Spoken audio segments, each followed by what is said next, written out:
문재인 대통령이 74주년 광복절을 맞아 책임 있는 경제강국이라는 경제 비전을 제시했습니다. 올해 광복절 연설은 이전과 달리 대일 메시지보다 경제 메시지에 더 힘이 실렸다는 평가가 나옵니다.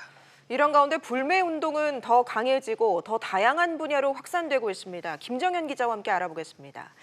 김 기자, 먼저 문 대통령 경축사에 반일 메시지가 없었다고요? 네, 그렇습니다. 이번 경축사에서는 좀 절제된 대일 메시지로 일본에 사실상 유화 메시지를 보내는 모습을 좀 보였는데요. 문재인 대통령은 어제 충남 천안 독립기념관에서 열린 74주년 광복절 경축식에서 일본이 이웃나라에게 불행을 주었던 과거를 성찰하는 가운데 동아시아의 평화와 번영을 함께 이끌어 나가길 바란다고 말했습니다. 일본의 역사에 대한 반성을 촉구하면서도 협력에 더 방점을 찍은 건데요.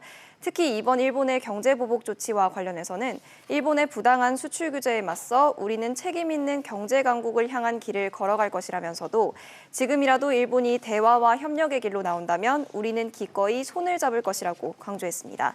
이에 해외 주요 언론들은 문재인 대통령이 한일 갈등이 고조된 가운데 맞은 광복절에 일본을 향한 발언 수위를 낮추고 유화적인 태도를 보였다고 분석했습니다. 네, 일본의 경제보복 조치에 대해서 외교적 해법을 고려해서 반일 이 메시지는 얘기하지 않은 걸로 보이는데 그렇다면 이번 경축사에서는 어떤 점이 강조된 겁니까? 네, 이번 경축사에서는 경제라는 단어가 39차례나 언급할 정도로 이 시종일관 경제 강국이 역설됐는데요. 네. 역대 대통령들의 경축사와 비교해 볼 때 이례적인 경제 연설이라는 연설로 주목을 받았습니다.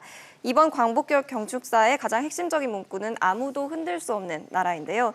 이를 위한 구체적인 목표로는 책임 있는 경제 강국, 대륙과 해양을 아우르는 교량 국가, 그리고 평화적인 경제 이렇게 세 가지를 제시했습니다. 예. 가장 강조된 목표는 첫 번째인데요. 문 대통령은 책임 있는 경제 강국으로 자유무역 질서를 지키고 이 동아시아의 평등한 협력을 이끌어내고자 한다며 대중소기업과 노사의 상생 협력으로 소재부품 장비 산업 경쟁력 강화에 힘을 쏟고 또 과학자와 기술자의 도전을 응원하고 실패를 존중하며 누구도 흔들 수 없는 경제를 만들겠다고 강조했습니다. 네, 문 대통령은 대화를 강조했는데 일본 불매 운동이 날로 거세지고 있죠. 네, 그렇습니다.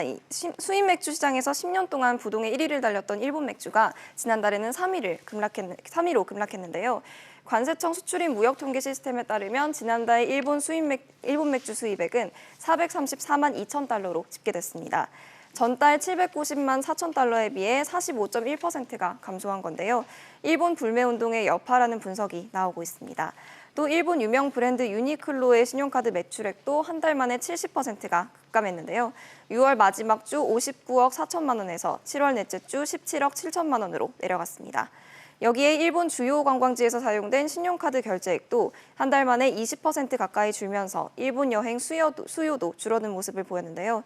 이외에 일본 수입차 판매 대수가 전달에 비해 32% 이상 줄고 그동안 일본 제품 수입 비중이 높았던 오토바이가 76%, 낚시용품이 14%가 감소하면서 일본 불매 운동이 좀 다양한 분야로 확산되는 모습을 보이고 있습니다.